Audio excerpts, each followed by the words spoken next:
శ్రీ గురుభ్యో నమః. శ్రీ మహాగణపతి నమః. వృషభ రాశి వారికి ఈ యొక్క జూన్ నెలలో ఎలా ఉండబోతుందనేది చూద్దాం. జూన్ 1 నుంచి 30 తారీఖు వరకు మనం గమనించినట్లయితే జన్మరాశిలోకి వచ్చేటప్పటికి ఈ రాశి వారికి రవిగ్రహ సంచారం జరుగుతుందన్నమాట. రవి ఎప్పుడైతే జన్మరాశిలో సంచారం చేస్తాడో ఆరోగ్యపరంగా కొన్ని చికాకులు, అదేవిధంగా అధికమైనటువంటి వేడి శరీరంలో ఉంటుంది. మాట్లాడేటప్పుడు ఈ రాశివారు కొద్దిగా జాగ్రత్తగా మాట్లాడుతూ ఉండాలి. ఇరుగు పొరుగు సఖ్యత విషయంలో మీ మనసులో ఉన్నటువంటి భావాన్ని మీరు బయటకు చెప్పడం తప్పు కాదు. కాకపోతే ఆ విషయాన్ని ఎలా చెప్తున్నారు అనే విషయం అనేది చాలా ఇంపార్టెంట్ అన్నమాట. అంటే ఎలా జనాలకి రీచ్ అవుతున్నది అనే విషయం అనేది చాలా ఇంపార్టెంట్. ఈ రాశి వారికి లాభస్థానంలో ఉన్నటువంటి కుజుడు అత్యంత యోగకారకమైనటువంటి స్థానంలో ఉన్నాడు. ఇది వృత్తిరీత్యా వ్యాపార రీత్యా కూడా అనుకూలంగా ఉంటుంది. సంఘంలో గౌరవము గుర్తింపు రావడానికి అనుకూలమైనటువంటి ఫలితాలు ఇవ్వగలుగుతుంది అన్నమాట. రాహువు కుజుడు కలిసి లాభస్థానంలో సంచారం చేస్తున్నారు. 15వ తారీఖు రాబోతున్నటువంటి నెలలో మొదటి 1వ తారీఖు వరకు వచ్చేటప్పటికి జూన్ 1వ తారీఖు వరకు వచ్చేటప్పుడు లాభస్థానంలో ఉంటాడు. లాభస్థానంలో సంచారం చేస్తున్నటువంటి కుజుడు రాహువు ఇద్దరు యోగకారకులు అన్నమాట. రాహు కూడా లాభస్థానంలో ఉన్నప్పుడు అనుకూలమైనటువంటి ఫలితాలు ఇవ్వగలుగుతాడు. పేరు ప్రఖ్యాతుల సంబంధితమైన విషయాల్లో కానీ సంఘంలో ఉన్నతమైనటువంటి స్థానంలో ఉన్నటువంటి వారితో కానీ పరిచయాలు ఏర్పరుస్తూ ఉంటాడనమాట. జూన్ 1వ తారీఖు తర్వాత వృషభ రాశి వారికి వచ్చేటప్పటికి వ్యయ స్థానంలోకి కుజుడు సంచారం చేయబోతున్నాడు. కుజుడు ఎప్పుడైతే వ్యయ స్థానంలోకి సంచారం చేస్తాడో ఈ రాశి వారికి వచ్చేటప్పటికి అనుకూలమైనటువంటి ఫలితాలు ఇవ్వడు.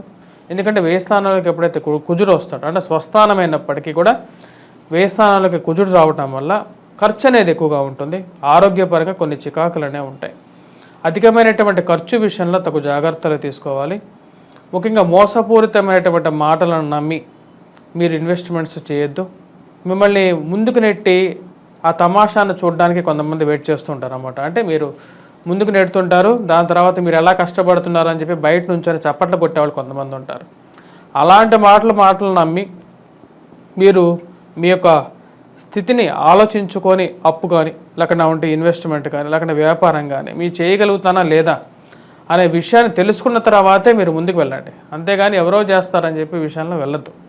వృషభ రాశి వారికి వచ్చేటప్పటికి వ్యయ స్థానంలో కుజుడు ఇంచుమించు అటువంటి ఫలితాన్ని ఎక్కువగా ఇస్తున్నాడు.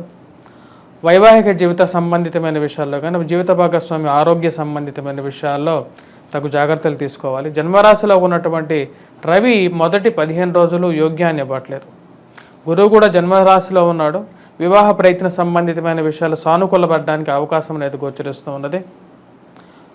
మరియు అదేవిధంగా జన్మరాశిలో ఉన్నటువంటి రవి 15వ తారీఖున ధనస్థానంలోకి జరగబోతున్నాడు అన్నమాట. అంటే మార్పు జరుగుతున్నది. గోచార రీత్యా యొక్క మార్పు వచ్చేటప్పటికి ధనస్థానంలోకి రవి బుధుడు శుక్రుడు కలిసి కాంబినేషన్ త్రిగ్రహ యోగం జరుగుతున్నది అన్నమాట. తద్వారా వచ్చేటప్పటికి ఎటువంటి ఫలితాన్ని ఇస్తుందని చూద్దాం.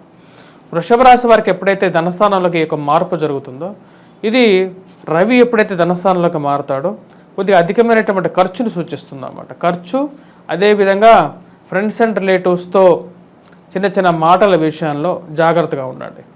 ఖర్చు పెట్టేటప్పుడు ప్రతి రూపాయి ఎలా ఖర్చు పెడుతున్నారు అనేది విషయాన్ని ఆలోచించండి. ధనస్థానంలోకి రవి బుధుడు ఎప్పుడు శుక్రుడు కలిసిన కాంబినేషన్ ఎప్పుడైతే వస్తుందో సంపాదించే ఖర్చు పెట్టే డబ్బులు రెండు ఒకటే అవుతాయి అన్నమాట. అంటే వచ్చే డబ్బు పోయే డబ్బు రెండు ఒకటే అవుతాయి. ఈ విషయంలో జూన్ నెలలో కొంచెం జాగ్రత్తగా ఉండండి. జూన్ 1వ తారీఖు వరకు పరిస్థితి అనేది బాగుంది ఈ రాశి వారికి. ఎందుకంటే లాభస్థానంలో కుజుడు ఉన్నాడు కాబట్టి అనుకూలమైనటువంటి ఫలితాలు ఎక్కువగా వేస్తున్నాడు అనమాట. కాకపోతే జూన్ 1వ తారీఖు నుంచి జూన్ 15వ తారీఖు తర్వాత కూడా పెద్ద వేరియేషన్ రావట్లేదు. ఆ విషయంలో జాగ్రత్తగా ఉండండి. రాహు ఎక్కడు మంచి స్థానంలో ఉన్నాడు. పంచమంలో కేతువు వచ్చేటప్పటికి పిల్లల యొక్క సెటిల్మెంట్ ఎలా అవుతారు, వీళ్ళు ముందుకు రాగలుగుతారు, వీళ్ళు ఎలా లైఫ్లో సెటిల్ అవుతారని చెప్పి ఒక ఆలోచన అనేది ఎక్కువగా ఉంటూ ఉంటుంది. అదేవిధంగా మీరు పెట్టేటువంటి ఇన్వెస్ట్మెంట్స్ కరెక్ట్గా పెడుతున్నారా లేదా, లేకుండా ఉంటే మీరు ఎటువైపు ప్రయాణం చేస్తున్నారు, లైఫ్లో సెటిల్మెంట్ ఎటువైపు ఉంది అనే విషయాన్ని 1-2 సార్లు ఆలోచించుకోండి. మరి అదేవిధంగా దానికి దిక్సూచన తీసుకొని పెద్దవాళ్ళ డైరెక్షన్ తీసుకొని ముందుకు వెళ్ళాలని చెప్పి నిర్ణయించుకుంటారు. దాని యొక్క ప్రకారంగానే మీరు లైఫ్లో ముందుకు వెళ్ళాలని చెప్పి ఆలోచిస్తారు.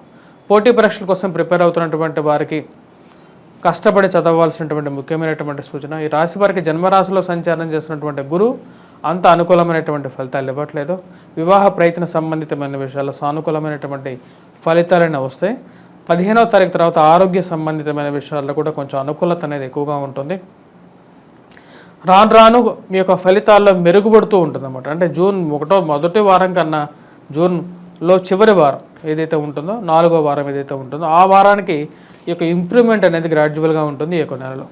మొదటి వారంలో అంత అనుకూలమైనటువంటి ఫలితాలు అనేవి లేవు. ఈ యొక్క రాశి వారు వచ్చేటప్పటికి ఇరుగు పొరుగు సఖ్యత విషయంలో కోపాన్ని తగ్గించుకోవాలి. ఫ్రెండ్స్ అండ్ రిలేటివ్స్తో మరియు అదేవిధంగా లివింగ్ రిలేషన్షిప్స్లో కానీ ప్రేమ సంబంధితమైన వ్యవహారాల్లో కానీ తగు జాగ్రత్తలు అనేది అవసరం. మరి అదేవిధంగా వ్యాపార ప్రయత్న సంబంధితమైన విషయాల్లో గత నెలతో పోల్చుకుంటే ఈ నెల కొంచెం డల్గా ఉండే విధంగా ఉంటుంది. దానికి ముఖ్య కారణం వచ్చేటప్పటికి కుజుడు అనుకూలత అనేది తక్కువగా ఉంది, సరైనటువంటి స్థితిగతులు లేడు. అదేవిధంగా ఈ రాశి వారికి వచ్చేటప్పటికి స్పెక్యులేషన్స్ అనేవి ఈ యొక్క నెలలో వచ్చేటప్పటికి అంతగా లాభించదు స్పెక్యులేషన్స్. ఎందుకంటే కుజుడు, రవి, బుధుడు అంత అనుకూలమైనటువంటి గ్రహస్థితిగా గోచరించట్లేదు. గురువు జన్మరాశిలో ఉన్నాడు, తన ఒక్కడి స్థానమే వచ్చేటప్పటికి ఎక్కువగా అనుకూలమైనటువంటి ఫలితాలు గోచరిస్తూ ఉన్నాయన్నమాట. రాహు ఎక్కడో ఈ యొక్క రాశి వారికి వచ్చేటప్పుడు అనుకూలమైనటువంటి స్థానంలో ఉన్నాడు. ఉద్యోగ ప్రయత్న సంబంధితమైన విషయాల్లో కూడా ఈ రాశి వారికి వచ్చేటప్పటికి రాజ్యస్థానంలో ఉన్నటువంటి శని అనుకూలంగా లేడు. కుజుడు జూన్ 1వ తారీఖు వరకు ఎక్కువగా అనుకూలమైనటువంటి ఫలితాలు ఇస్తాడు. జూన్ నెలలో ఈ రాశి వారికి కొంచెం జాగ్రత్తలు అనేవి ఎక్కువగా తీసుకోవాల్సినటువంటి ముఖ్యమైనటువంటి సూచన. అది సంసార సంబంధితమైన విషయాల్లోనూ, ప్రేమ సంబంధితమైన విషయాల్లోనూ, రాజకీయ పరంగా కూడా కొంచెం మిశ్రమమైనటువంటి ఫలితాలు గోచరిస్తుంది. మీరెంతో నమ్మకంగా మీరు నమ్మినటువంటి వారు, అంటే ఎవరైతే గెలుస్తారని చెప్పి మీరు నమ్ముతున్నారో, లేకపోతే ఎవరికైతే మీరు సపోర్ట్ ఇచ్చారో వారికి అంత ఆశాజనకంగా రిజల్ట్స్ రాకపోవటం అనేది ఒక మానసికమైనటువంటి బాధను కలిగించేటువంటి విషయంగా గోచరిస్తున్నది. మరియు ప్రేమ సంబంధితమైన వ్యవహారాల్లో చేసుకోవాలని చెప్పి నిర్ణయం తీసుకోవాలనుకుంటారు, కానీ అది ఇంటా బయట కొంచెం ప్రాబ్లమాటిక్ సిచ్యువేషన్ క్రియేట్ చేసే విధంగా ఉంటుందన్నమాట. అంటే మీరు తీసుకున్నటువంటి నిర్ణయాన్ని ఇంట్లో చెప్పి ఒప్పించాలి అని చెప్పి మీరు తీసుకుంటారు, కానీ ఆ విషయం ఇంట్లో చెప్తే వాళ్ళు ఎలా రియాక్ట్ అవుతారని చెప్పి మీరు చెప్తారు. కానీ చెప్పిన తర్వాత వచ్చేటువంటి రిజల్ట్స్ని మీరు సరైనటువంటి రిజల్ట్స్ రాక కొంచెం ఎక్కువగా మానసికమైనటువంటి బాధను కలిగించే విధంగా ఉంటుంది. కాబట్టి తగు జాగ్రత్తలు తీసుకోండి. ఈ రాశి వారికి ముఖ్యంగా వచ్చేటప్పటికి సెల్ఫ్ డ్రైవింగ్ విషయంలో కొన్ని జాగ్రత్తలు అనేది అవసరం. ఈ రాశి వారికి ఈ యొక్క తీసుకోవాల్సినటువంటి జాగ్రత్తల్లో జూన్ 1వ తారీఖు నుంచి కుజుడు ఎప్పుడైతే ఈ యొక్క రాశి వారికి వ్యయ స్థానంలోకి సంచారం చేస్తున్నాడు, ఈ రాశి వారు చేసుకోవాల్సినటువంటి పరిహారాల్లో ముఖ్యమైనది కుజాష్టకాన్ని పఠించడం, కుజగ్రహ కవచాన్ని పఠించడం. మరియు ఇవన్నీ తెలియని వాళ్ళు చేయాల్సినటువంటి సింపుల్ టెక్నిక్ ఏంటంటే వీరు పోవాల్సింది హనుమాన్ దేవాలయానికి వెళ్ళి సింధూరాన్ని ధరించండి. ఇవన్నీ తెలియని వాళ్ళు హనుమంతుడిని వేడుకున్నా సరిపోతుంది అన్నమాట, హనుమంతుడిని పూజించినా సరిపోతుంది. మరియు రవి యొక్క అనుకూలత అనేది కూడా లైఫ్లో సక్సెస్కి ఇంపార్టెంట్, కెరీర్ పరంగా కూడా చాలా ఇంపార్టెంట్ అన్నమాట. రవి యొక్క అనుకూలత కోసం సూర్యారాధన అనేది చేయాలి. జన్మరాశిలో ఉన్నటువంటి రవి మరియు జూన్ 15వ తారీఖున తన యొక్క మార్పు వచ్చేటప్పటికి ధనస్థానంలోకి మారబోతున్నాడు. ధనస్థానంలోకి మారబోతున్నప్పుడు ఈ యొక్క రాశి వారు ముఖ్యంగా సూర్యారాధన అనేది ఎక్కువగా చేయాలి, సూర్యగ్రహ ఆరాధన అనేది ఎక్కువగా చేయాలి. ఎందుకంటే సూర్యుడి యొక్క అనుకూలత అనేది చాలా చాలా ముఖ్యం. సో వీళ్ళు సూర్యగ్రహ ఆరాధన ఎలా చేయాలంటే ఒక తామ్ర పాత్రలో ఉదయం పూట స్నానం చేసిన తర్వాత ఉదయం 6 గంటల నుంచి 7 గంటల లోపల సూర్య హోరా సమయాల్లో సూర్యుడిని ఎక్కువగా ధ్యానించుకొని తామ్ర పాత్రలో సూర్యుడికి అర్ఘ్యాన్ని సమర్పించాలి.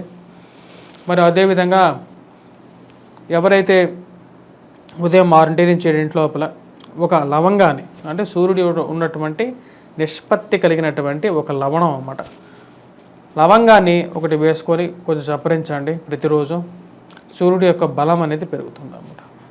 స్వస్తి.